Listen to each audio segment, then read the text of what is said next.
Now, in terms of lighting, this is a very key idea. It's called three-point lighting. Lighting a video shoot takes time, and it will slow down the production speed.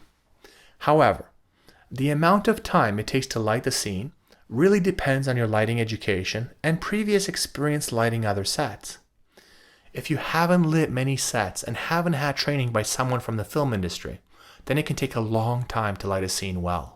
This is because lighting a set by guesswork and trial and error can grind the production to a crawl. In this case, actors are likely to complain and they're going to wear out. In the past, I went right into the filming of independent short form and long form films before I had actually read the lighting design textbooks. Don't make this mistake. Sure, it is possible to make something look good without a foundation technique, but consistency from scene to scene shows professionalism.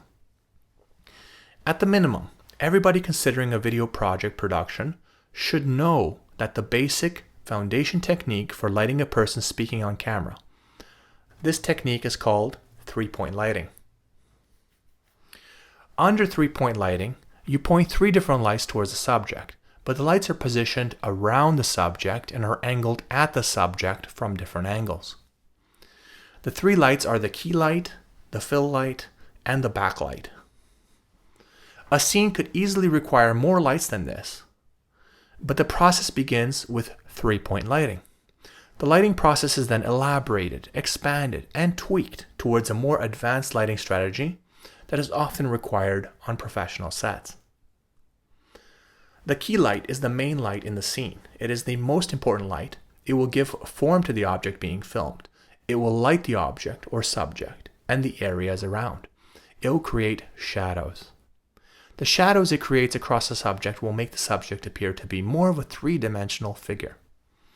You need to think where the shadows will fall in the scene. Think about where the audience expects the light to come from in the scene, and that is a possible location. Once you've established the location for the light, you can go on to light the rest of the scene. Usually you want to place the camera about a 45-degree angle from the key light. The fill light is on the other side or opposite the key light. So for example, if you are filming a subject straight ahead and the key is positioned on your left, then the fill would be positioned on your right. The fill is a soft light and should be diffused. You can even bounce the light off a white board. The intensity of the fill light or the softness chosen all depends on how much shadow you want to remove from the scene. The point of the fill, after all, is to reduce the intensity of the shadow that is caused by the key light. Though it's good to remove some of the shadow, it's important not to remove it all. Usually, a good setting of the fill is to have it at half to about 3/4 intensity of the key light. The ratio between fill and the key, or the different ratios between the different lights in the scene, will alter the mood and feel of the scene. Pay attention to the ratios. Lastly, the backlight. The backlight is the light behind the subject, up and above the subject, pointing downwards at their back.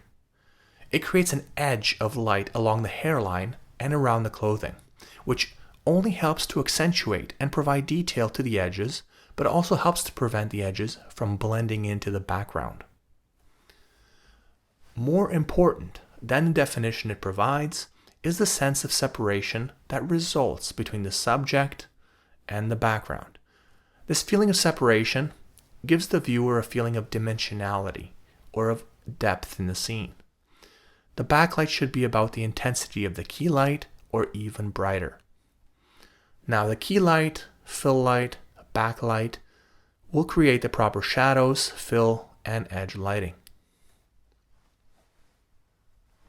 When you go on a shoot, whether it's a promotional video, an independent film, or a documentary, what will immediately be obvious to you is how the lighting is set up. Most of the time, the lighting setups involved can provide you with a sense about the level of knowledge and capability of the filmmakers involved. What if, for example, you notice they are not doing three-point lighting? The fact is, the lighting you see may be very different than the three-point lighting I have described.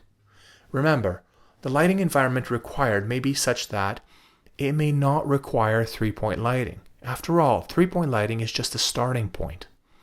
One thing which I want to mention.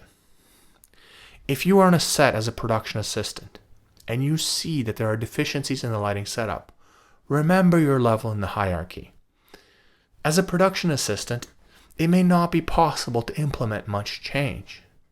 Simply put, some video producers light based on their subjective feel of the image, and they don't use precise measurement tools such as light meters.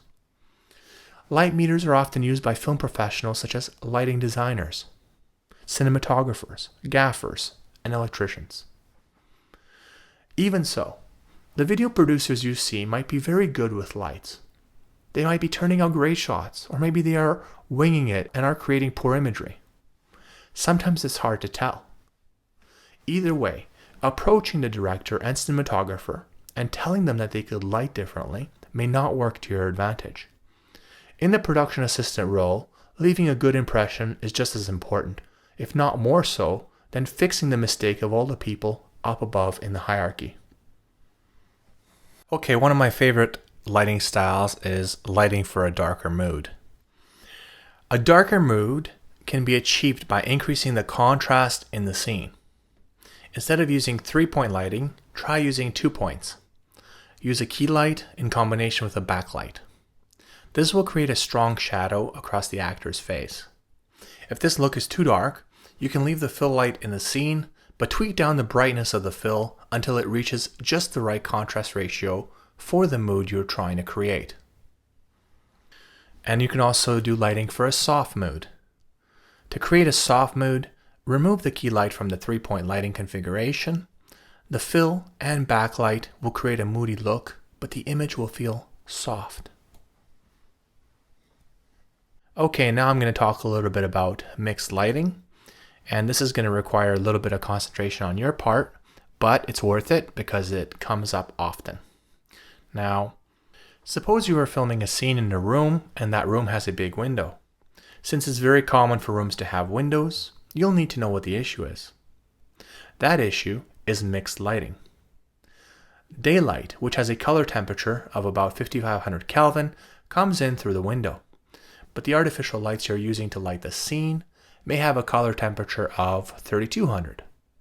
These are different color temperatures, and they form different areas of light in different parts of the room. If the camera is balanced for daylight, the scene outside the window will look the correct color, but further into the room and near your artificial lights, the scene will be more reddish or orange than in reality. If you are thinking that the solution to this problem is simply white balance the scene to the color temperature of your artificial lights, 3200, well then what will happen is that your scene will look like the right color, but conversely, the scene outside will be very blue. The solution is that the light needs to be balanced so as to make everything approximately one color.